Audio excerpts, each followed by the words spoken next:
Dhul Hijjah is the last month of the year, and we go into the first month of Muharram, and it casts the goodness of everything that you could have gained of that year to the next year, bi'idhnillahi ta'ala. So Allah subhanahu wa ta'ala emphasizes the blessed part of the day being Al-Fajr. And then Allah subhanahu wa ta'ala emphasizes the best 10 days of the year, that if a person makes the most of these 10 days, that it will bring back everything good that was done for the previous year, and bi'idhnillahi ta'ala, it will cast the barakah, it will cast the blessing of the year to come as well.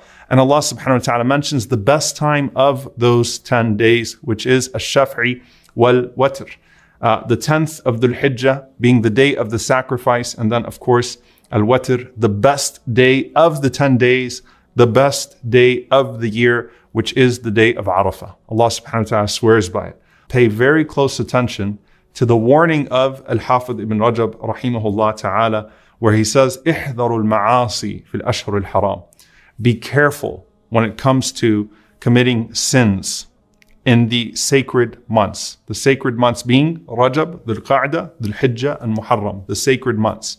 Be careful from committing sins in these times, because verily it prohibits or it hinders, it deprives one of receiving the maghfirah of Allah, the forgiveness of Allah, fi mawasim al-rahmah, in the times of mercy from Allah subhanahu wa ta'ala.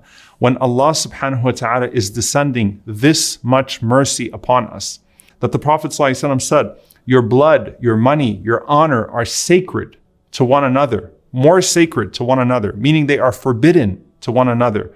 In the same way that Allah subhanahu wa ta'ala has sanctified this month, this day, and this place, right? They are sanctified months. So be very careful from undertaking any type of venture or doing anything or saying anything that would violate the sanctified places and the sanctified honor and the sanctified things of Allah subhanahu wa ta'ala, because that could deprive you of all of the rahmah, all of the mercy that comes in these times.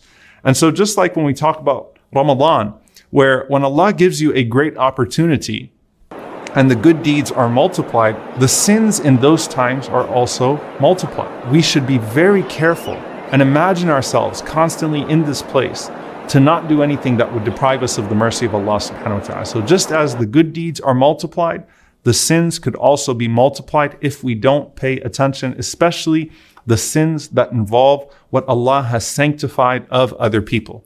So social media, you can either stay on it or not stay on it, whatever it may be. And that could be your WhatsApp, that could be your chat groups, whatever it may be.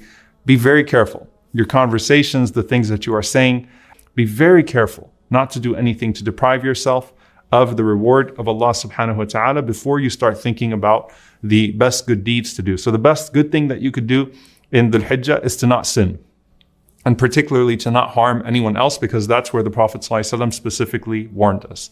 Now, let's get to the best good deeds, inshallah ta'ala. The most famous hadith in this regard is the hadith of Abdullah ibn Abbas radiyallahu ta'ala anhuma, that the Prophet ﷺ said that there are no days in which good deeds are more beloved to Allah subhanahu wa ta'ala than these 10 days. فَقَالُوا يَا رَسُولَ اللَّهِ وَلَا الْجِهَادُ فِي سَبِيلِ اللَّهِ. They said, O Messenger of Allah, not even jihad fi sabilillah, except for, the Prophet ﷺ said, not even al-jihadu fi sabilillah, except for a person who goes out with their self and with their wealth and does not return from that with anything.